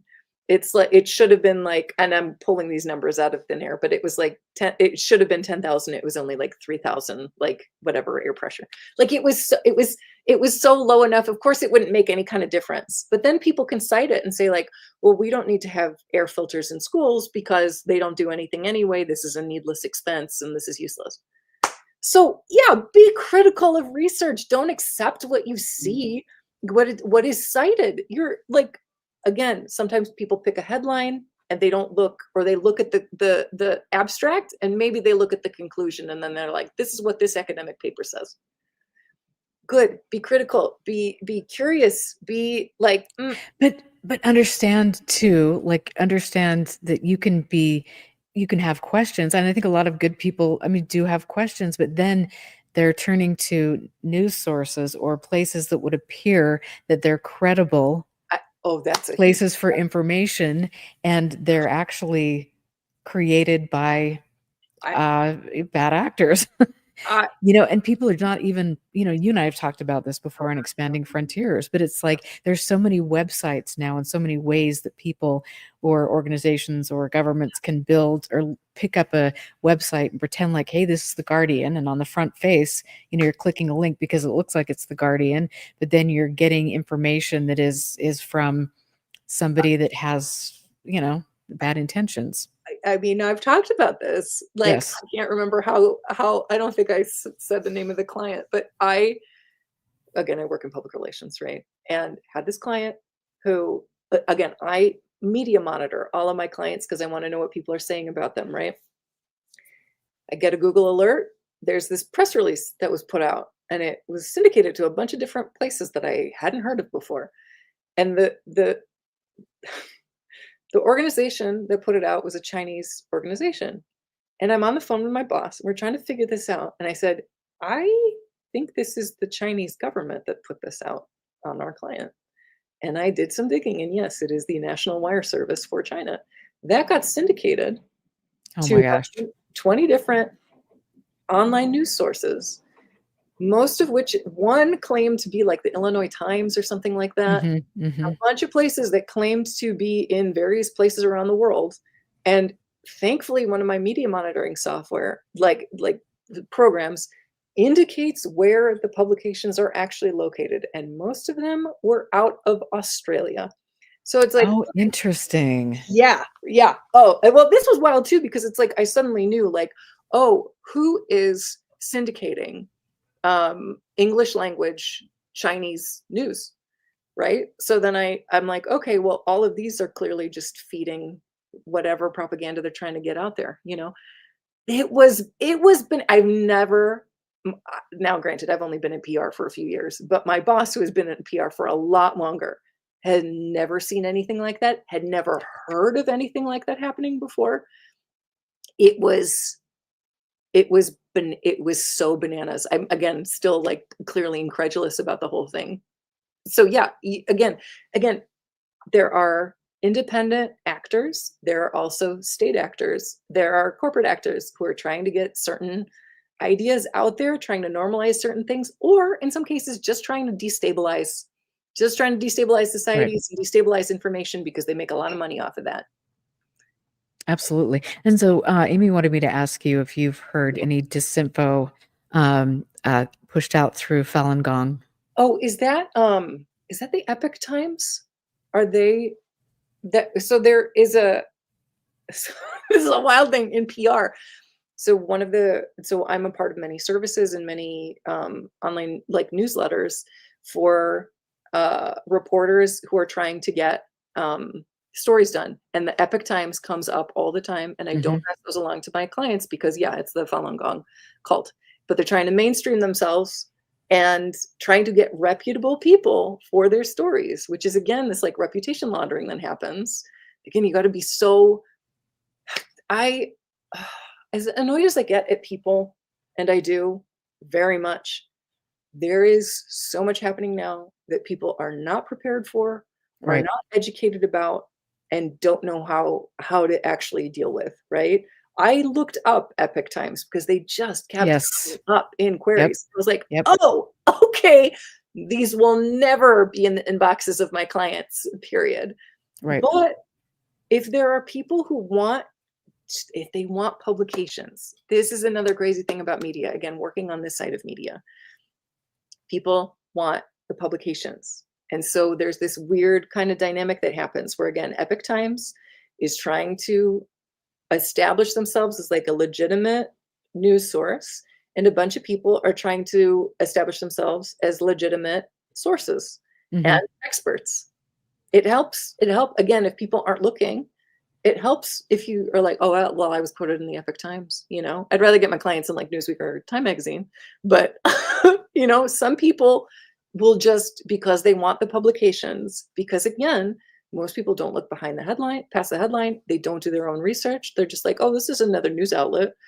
And if they've never heard of the Falun Gong cult as well, why would they know what that is? Again, we are dealing with levels of misinformation, disinformation, and just like, again, craziness that we are not prepared for, No, and we're we are not. not being educated for. I'm like so grateful that my elderly relatives are not on Facebook because Oh I my God. don't have to debunk anything.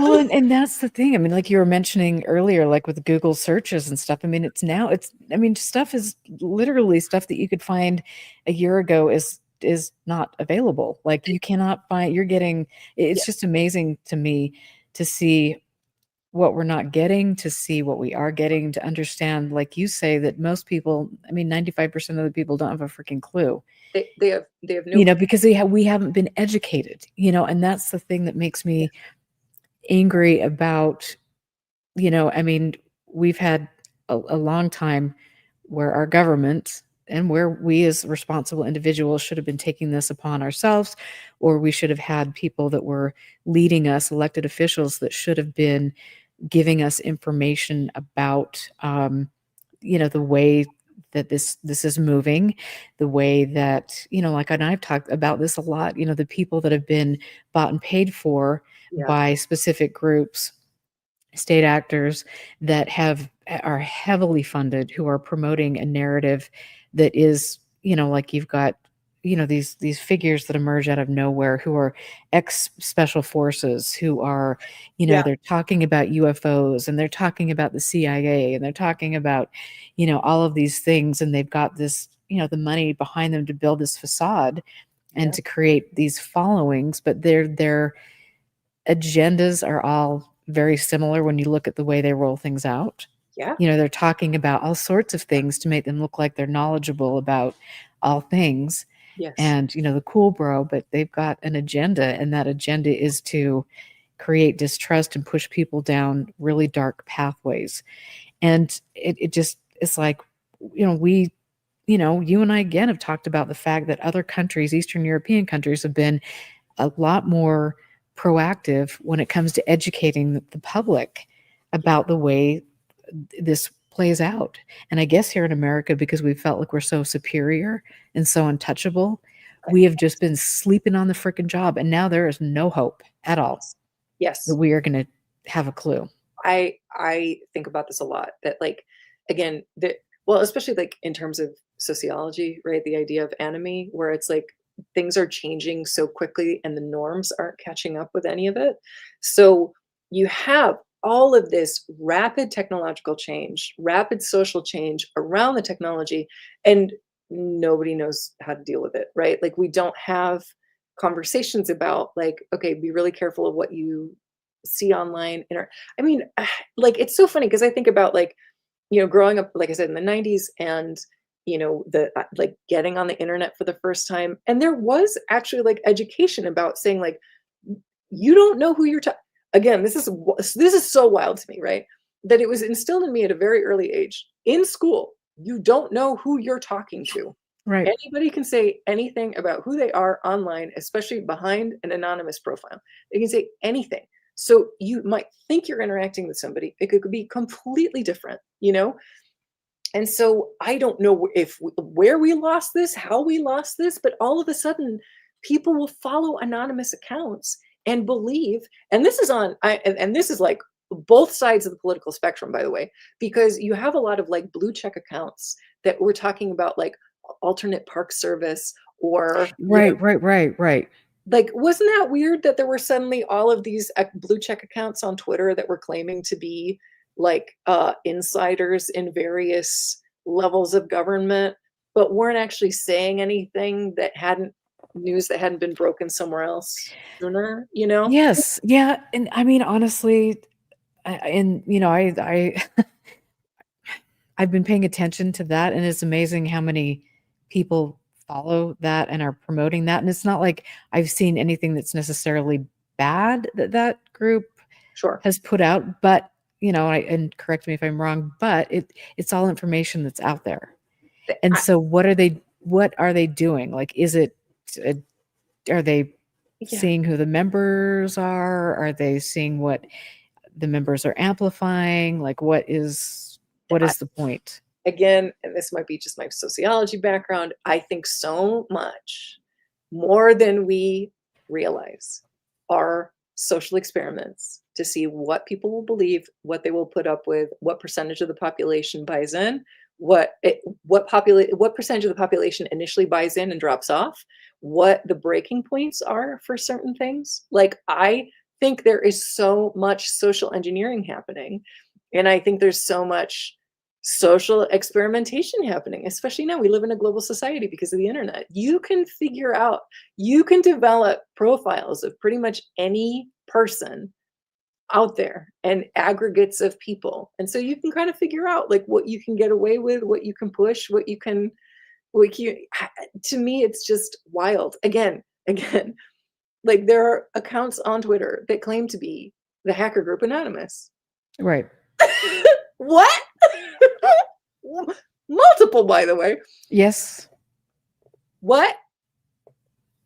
Okay, like I just like that.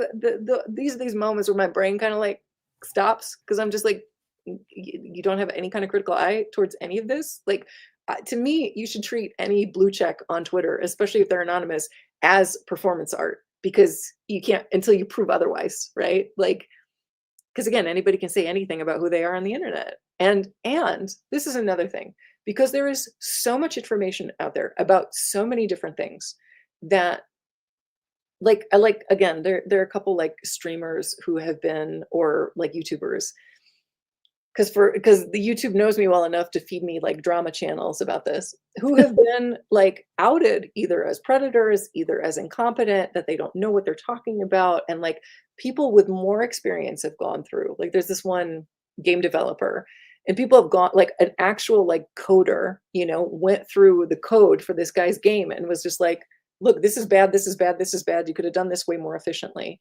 But if you know nothing about coding and someone talks with like a lot of confidence about it, yeah, sure, I believe it. Why would I think otherwise? It's, again, this is how cults work, right? Like I know about the School of Enlightenment, one of the workshops, someone I know was taught about this ancient Egyptian temple system, right? And this ancient Egyptian temple system, and there were like 7 temples, and you would go through and you would be initiated, and you would have these various initiations, and one of them was that you were like thrown into a pool of water, and like most people would thrash around, and then like crocodiles would come and get them, right? But if you stayed perfectly still, you'd float to the bottom, and then you'd find your little exit, and you would go through that, right? These like various tests, and again, you would go through with this temple system. And I'm listening to this, and like I've been obsessed with ancient Egypt since I was 11. The defining concept of the ruling concept of ancient Egypt is mat, which is typically translated as justice, but actually means status quo. The reason that ancient Egyptian art didn't change for like 3,000 years is because it all you follow it's all again they kept these rigorous king lists, right? Any kings that were like that didn't follow the typical patterns, they excised them from the record. The idea was that we live in a culture that is unbroken, that we are maintaining the god king unbroken for millennia. The idea of evolution, of enlightenment, that is a Western idea, that is typically a Greek idea. That is not an Egyptian concept. Also, if there had been a temple system like that, I would have heard about it. I would have read about it. I would have had books about it. It does not exist. Now, if you know nothing about ancient Egypt, and again, preying on ancient Egypt as this like ancient exotic culture. Oh, this is so fascinating. We don't know anything about it. We actually know a fuck ton actually about ancient Egypt, right? Eh, but if you know nothing, then and somebody who purports to be an expert is telling you this thing, Poochie, you'll believe them. But if you know any more than just a cursory knowledge, whatever you were taught in school, you immediately know it's BS, right? You're Right. just like, I'm not gonna no. But again, there's so much information and so much knowledge. We really do trust people to tell us the truth, right? Or to at least tell us like the best information that they have. And unfortunately, a lot of people prey on that again to sell their courses, to sell their conferences, to sell their supplements, to sell their books, fill in the blank. And it's really hard. We don't have the time to be vigilant because again, most of us are working like 34, 40, 50, 60 hours a week and just trying to scrape by. But when do you have time to fact check, right? Like that gives me dopamine, so I do it, but not for everything, Right. Yeah, and people have been so conditioned to think that, certain, news outlets are promoting the facts. The fact that anybody could think Fox News was anything more than entertainment or whatever. I mean, it's CNN. I mean, all of them are just I just think, Oh, dear yeah. Lord, and then take 10 seconds to figure out who owns them, I- and it's just like, That's so okay, true. people, this is like basic common freaking this is stuff that's readily available. Figure out who owns this, who's Yes. behind the scenes of a media Yes. organization or outlet. I don't know what there's just so much. Yeah. And I just yeah, it's a very interesting time that we're living in, and I just I don't know. I wish the best for all of us, and I'm gonna go back to my Ouija board. I don't know what. I I- can get more factual information from my Ouija board than I can. I don't You know. might actually. It's very sad. Definitely. Yeah, I don't know. But I mean, we're Yeah. getting close to show close, and we're going to talk a little bit more about our haunted locations Oh, yeah. and visits. But to me, this is an important topic. This is something that we need to be mindful of. But I just want to go and just show you guys a little bit about when I went to Kennedy Castle in Ireland, and Yes. I was there with my friends, and Lep Castle, which was really, really fun. But we went to Kennedy Castle, which has been known for centuries. I mean, it's a very famous place, but past few decades, this haunted location. And I went there with three of my friends, and we checked in, and we were told at the front, like, you're gonna stay, because I wanted to stay in the room, the haunted room where the woman threw herself off the balcony. It's the typical same, on her wedding night, yada yada yada. And so I wanted to stay in that room, and they were just like, "Oh, you can't do that. The people that were there left last week early." And it was just like, okay, whatever.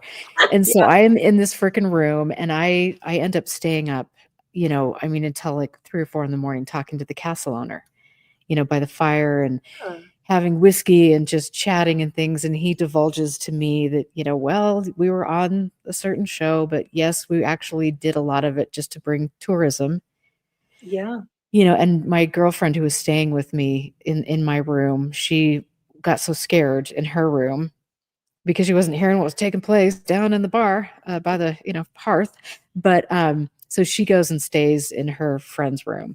And so I have to go back, and this is a picture of this freaking creepy. Okay, I'm in my room, Oh, what? the haunted room. Yeah. I do realize at this point, 4 in the morning, that this is like total nonsense. But there is this freaking thing in the corner, and I am like, oh my Lord. Like, what is this thing? Like, why? For the love of God. Okay, if there is anything that is haunted, it is this creepy little thing. I Yeah. tried to put my clothes on it. I tried to turn it around. I sat there for, I mean, just for quite some time.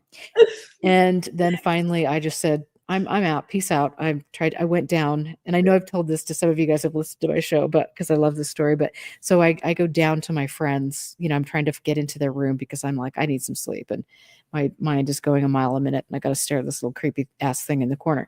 And so I'm like, banging on their door, look, guys, and nothing. I couldn't get an answer. I'm like, oh my Lord, oh my Lord. So I went back to sleep for a couple hours and got up and had breakfast with them, and they were all just white. They were just like, I'm like, okay, what's happening, you guys? And my friend is like, last night this thing came to our door, and it just kept saying, let me in, let me in. And I'm like, yeah, but did you notice that thing was saying, dude, let me in, let me in. And that was freaking me. Like, okay, yeah, okay, so. But yeah, we each had our own story. We could have, gone many different directions with that, but that was one of my little experiences of going to a haunted place that was not so haunted, but it was quite an adventure. So Yes. that's my little story. I love it. I love it. Yeah, I love it. And I love you too. I just Love thank so you. much for being here and always having such wonderful and important things to say. I think that now more than ever, we have to have these conversations while we still can. I I feel like that's why I feel like I say this every time we talk on either channel, but it's like how we have to hammer this home, right? And like get people to really think about, be critical about what they're consuming. Even if it's just, even if it's like fun, but social media, legacy media, any media, anything. Just be critical, right? Have a critical eye towards it. Absolutely. Yeah. Absolutely. I agree. And I love that about you. And you guys, if you want to check out Vanessa's beautiful work, you can go to callibutterfly.com and see her jewelry, her costumes, and just learn more about her. Vanessa, you're such a fascinating person, and I'm happy that you're in my life. Oh my And God, I that hope you feels have a so great. happy Halloween. Yeah, and just I wanna give a shout out to Jack and just say, please go to expandingfrontiersresearch.org. You can, we accept donations. We need donations. We are in the process of doing some archiving, and I have hundreds of tapes here of original conversations that date back many, many decades, and time is of the essence to make sure that we're getting that archived, and we have the equipment to do it. So any donation is appreciated. And make sure you click like and subscribe not only to this channel, because I'm going to be doing a lot more on this channel. Jeff Knox is going to be on in a couple weeks to talk about some UFO history and some of the cases I have in the Ann Druffel files and things like that. But it's going to be fun. So thank you, my love. Thank you, Vanessa. You're my, Thanks to all of you guys. Amy, I am so sorry about Dinah, and I think of you often, and we need to chat sooner than later. But all of you guys have a happy Halloween. Stay safe. Be kind to one another, and I will catch you next time. Probably will be with Jeff. So thank you, Vanessa, yeah. and to all of you guys. Stay out of trouble. I'll try. Like I said, I'm slowing down. So take care, and we will catch you guys soon. Bye. All. Good night, y'all.